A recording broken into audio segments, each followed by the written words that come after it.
یہ کہانی ایک 23 سالہ نرس کی ہے جس کا نام کلارا تھا۔ اسے اس شہر میں آئے ابھی کچھ ہی عرصہ ہوا تھا۔ وہ بلیک سٹون ہاسپٹل میں ایز اے نرس اپنے فرائض سر انجام دے رہی تھی۔ اس ہاسپٹل کا ایک حصہ آگ لگنے کی وجہ سے بند کر دیا گیا تھا اور دوسرے حصے میں کلارا تعینات تھی۔ آج کلارا کی نائٹ ڈیوٹی تھی۔ جیسے ہی وہ ہاسپٹل پہنچی، اس کی ساتھی نرس نے اسے بتایا کہ اس کی ڈیوٹی وارڈ نمبر 13 میں لگی ہے، پر اسے یہ بات بہت عجیب لگی کہ پیشنٹس لاگ میں کسی بھی مریض کی کوئی انٹری درج نہ تھی۔ جب کلارا وارڈ نمبر 13 میں پہنچی تو دروازہ کھلا ہوا تھا۔ اندر مکمل خاموشی تھی۔ زنگ آلود سامان اور مکڑی کے جالوں سے لپٹے بیڈ نظر آ رہے تھے۔ وہ واپسی کے لیے جیسے ہی مڑی، اسے مدھم آواز سنائی دی، جیسے کوئی بچہ کہہ رہا ہو، مدد کرو۔ وہ آواز کے پیچھے چلتے ہوئے وارڈ کے دوسرے کونے میں آ گئی۔ یہ وارڈ کا آخری بیڈ تھا۔ اس پر ایک فائل پڑی تھی، اس میں ایلی نور لکھا تھا۔ اس فائل میں بتایا گیا تھا کہ ایک سرجن جو اکثر تجربات کرتا رہتا تھا، اس نے بہت سے لوگوں کی جان لی تھی۔ ایک تجربے کے دوران ایلی کی بھی موت واقع ہو گئی تھی۔ اچانک روشنی چپکنے لگی اور کلارا نے دیکھا کہ وارڈ کے آخر میں ایک سایہ ہے جس نے ایک سرجن کا خون آلود کوٹ پہن رکھا تھا۔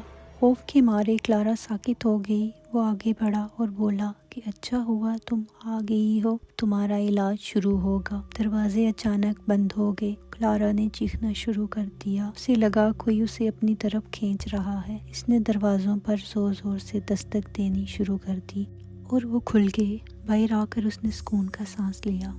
جب اگلے دن اس نے یہ واقعہ اپنے ساتھیوں کو سنایا تو سب نے اسے اس کا ذہنی دباؤ قرار دیا۔ مرمت والے عملے نے وارڈ کو چیک کیا تو وہاں کچھ نہ تھا، صرف ایک بستر کے پیچھے دیوار پر ایلی کا نام لکھا تھا۔ اس واقعے کے گزرے کافی دن گزر چکے تھے۔ ہر رات وہ سونے کے لیے لیٹتی تو اسے لگتا کوئی اسے مدد کے لیے پکار رہا ہو اور وہ خوف سے جاگ جاتی۔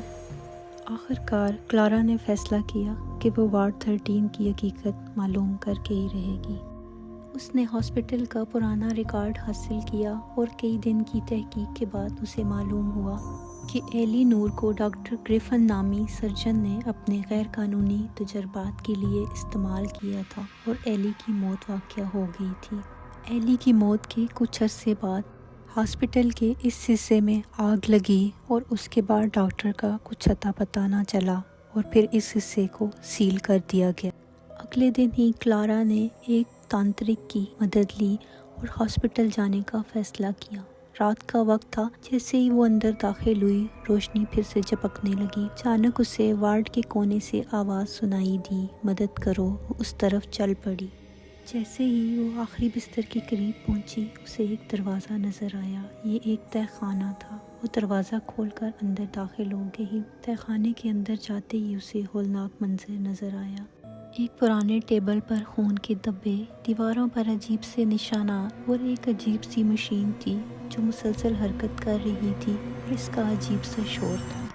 ڈاکٹر کا خوفناک سایہ پھر نمودار ہوا۔ کلارا نے اپنی تمام ہمت جمع کی اور اونچی آواز میں کہا، ایلی اگر تم یہاں موجود ہو تو کوئی نشانی دو۔ آہستہ آہستہ کمرے میں روشنی بھر گئی۔ ایلی کے ساتھ ساتھ بہت سے سائے نمودار ہوئے۔ تانترک نے کلارا سے کہا کہ اس مشین نے وقت اور زندگی کو باندھ رکھا ہے۔ اس مشین کو بند کرنا ہوگا، تبھی ان روحوں کو سکون ملے گا۔ پر مشین کو بند کرنے کا مطلب تھا کہ وارڈ 13 کے ساتھ سب ختم ہو جاتا، شاید کلارا بھی۔ پر کلارا نے ہمت کی اور مشین کا بٹن دبا دیا۔ ہر طرف سے چیخوں کی آوازیں آنے لگیں۔ آہستہ آہستہ سب سائے غائب ہونے لگے۔ مشین بند ہو چکی تھی اور ہر طرف مکمل سکون ہو چکا تھا۔ کلارا گر کر بے ہوش ہو گئی، پر سانسیں ابھی بھی چل رہی تھیں۔ جب آنکھ کھلی تو وہ اپنے بستر پر تھی۔ کلارا جانتی تھی کہ اس نے وارڈ 13 کے کچھ مریضوں کی روحوں کو آزاد کیا تھا، لیکن وارڈ 13 کے تمام راز شاید کبھی بھی نہ کھل سکے۔ آج بھی کلارا جب ہاسپٹل کے اس حصے کے پاس سے گزرتی ہے تو اسے لگتا ہے دروازے کے پیچھے سے کوئی اسے دیکھ رہا ہے۔